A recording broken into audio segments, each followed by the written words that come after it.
નમસ્કાર, આપ જોઈ રહ્યા છો ન્યૂઝરૂમ ગુજરાત અને આપની સાથે હું શુભાવિક। મહત્વપૂર્ણ સમાચારો પર નજર કરીએ તો સૌથી મોટા સમાચાર વરસાદને લઈને આજે વાત કરવી છે।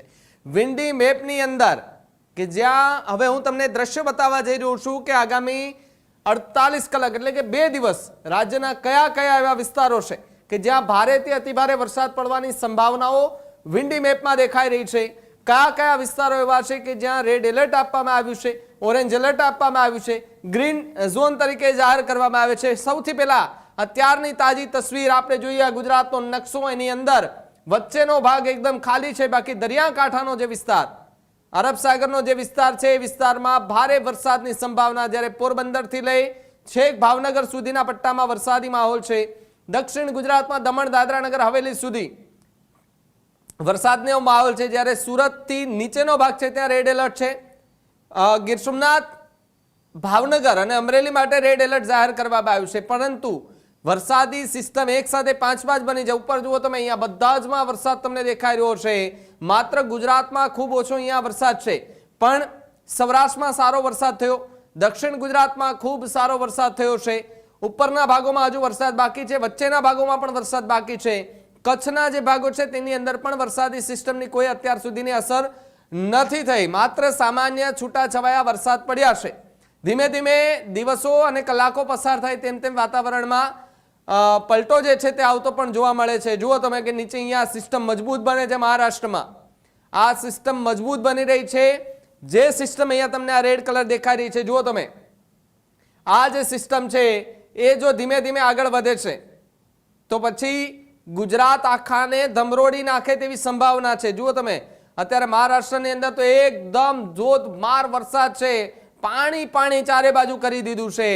એવી જ સ્થિતિ ગુજરાતમાં પણ થાય તેવી સંભાવના છે। એટલે કે ખેડૂતો માટે સારા પણ સમાચાર છે અને એક ધારો વરસાદ આવે તો માઠા પણ સમાચાર કહી શકાય। અત્યાર સુધી વરસાદ નહોતો આવતો, રાહ જોતા હતા, હાથ જોડતા હતા કે બાપલે આવી જા, અને મેઘરાજા એટલી હદે આવી ગયા કે આખા ખેતરોમાં અત્યારે પાણી જ પાણી ભરાઈ ચૂક્યા છે।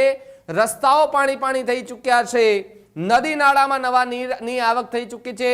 જેમ જેમ સમય પસાર થાય તેમ તેમ આ સિસ્ટમ જે છે તેમાં ઘણા મોટા ફેરફાર પણ આવી શકે છે। જુઓ તમે, અહીંયા આ સિસ્ટમ એક તરફ આખી થઈ ગઈ છે। નાસિક અને મહારાષ્ટ્રમાં આખી આ સિસ્ટમ તબાહી મચાવી રહી છે। અસર એની સુરત સુધી થઈ રહી છે, વાપી આસપાસ પણ થઈ રહી છે, એટલે ગુજરાત મહારાષ્ટ્રની બોર્ડર સુધી થઈ રહી છે। હજુ ધીમે ધીમે સમય પસાર થશે, આ સિસ્ટમ ક્યાં સુધી અસર કરશે। જુઓ તમે, ફરી એકવાર ગુજરાતમાં એની અસર થઈ, લગભગ અડધું ગુજરાત જે છે તે કવર થઈ ગયું છે। ગાજવીજ સાથે વરસાદની સંભાવના અહીંયા છે। જ્યાં તમને હું કહી દઉં કે ભાવનગર એટલે સૌરાષ્ટ્રમાં લગભગ વિસ્તારોમાં વરસાદી માહોલ છે। જુઓ તમે, અહીંથી લઈ અને અહીંયા સુધી આખો માહોલ જે છે તે વરસાદી સિસ્ટમે આવરી લીધો છે। અમદાવાદ, મહેસાણા અને ઉત્તર ગુજરાતનો જે ભાગ છે ત્યાં માટે અત્યાર સુધી કોઈ આગાહી નથી કરવામાં આવી। ધીમી ધારે વરસાદ થઈ શકે છે, પણ દક્ષિણ ગુજરાત અને સૌરાષ્ટ્ર માટે ભારે આગાહી કરવામાં આવી। કચ્છ માટે પણ કોઈ આગાહી જે છે તે નથી કરવામાં આવી। હવે આપણે અહીંયા વિન્ડ છે, આ વિન્ડમાં જોવાનો પ્રયાસ કરીએ, કારણ કે વિન્ડની અંદર જોઈએ તો આપણને ખબર પડે કે ખરેખર વાતાવરણ કેવું સર્જાતું જોવા મળી રહ્યું છે।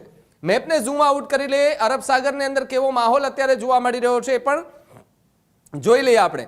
અરબ સાગરમાં જોઈ લો તમે, અહીંયા તમને આ બધું એકદમ અલગ કલર દેખાતો છે। અહીંયા તમને ગ્રીન કલર દેખાઈ રહ્યો છે, પણ અહીંયા એકદમ ઘાટો પીળો કલર જે છે તે દેખાઈ રહ્યો છે। એટલે કે અહીંયા અરબ સાગરમાં સિસ્ટમ ખૂબ મજબૂત બની રહી છે, એની અસર લગભગ આ વિસ્તારમાં થતી જોવા મળી રહી છે। જુઓ તમે, ઉપરના બધા જ ભાગોમાં તમને વરસાદ દેખાઈ રહ્યો છે।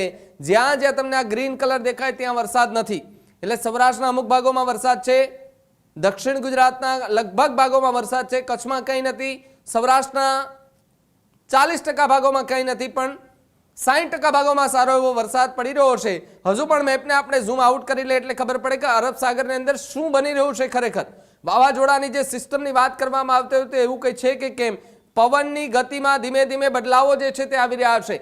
2 દિવસ પહેલા આપણે જોયું તો પવનની ગતિ અહીંયાથી આમ જઈ રહી હતી, અચાનક પવનની ગતિ બદલાઈ રહી છે। જુઓ તમે, પવનની ગતિ એક્ઝેક્ટ બદલાઈ રહી છે અરબ સાગરમાં નવી સિસ્ટમના કારણે। અહીંયા તમે જોઈ શકો છો, આખા અરબ સાગરની અંદર એકદમ વરસાદી વાતાવરણ છે। એટલે કે હજુ પણ 48 કલાક સૌરાષ્ટ્ર અને દક્ષિણ ગુજરાત માટે ખૂબ મહત્વની અને ખૂબ ભારે માનવામાં આવી રહી છે। તમારે આસપાસ વરસાદ કેવો છે અમારા ડિજિટલ પ્લેટફોર્મ પર જઈને કમેન્ટ બોક્સમાં ખાસ લખજો। મને રજા આપો ને આપ જોતા રહો ન્યૂઝરૂમ ગુજરાત, ગુજરાતનો ગર્જનાર।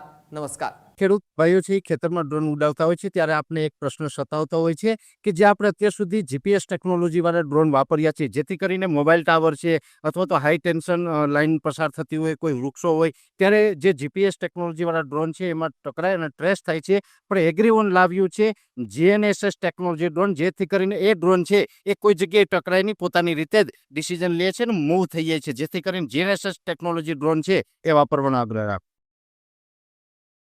હજુ સુધી તમે અમારી ચેનલને સબસ્ક્રાઇબ નથી કરી તો અત્યારે જ ન્યૂઝરૂમ ગુજરાતને સબસ્ક્રાઇબ કરો, ફેસબુક અને ઇન્સ્ટાગ્રામ પર ફોલો કરો.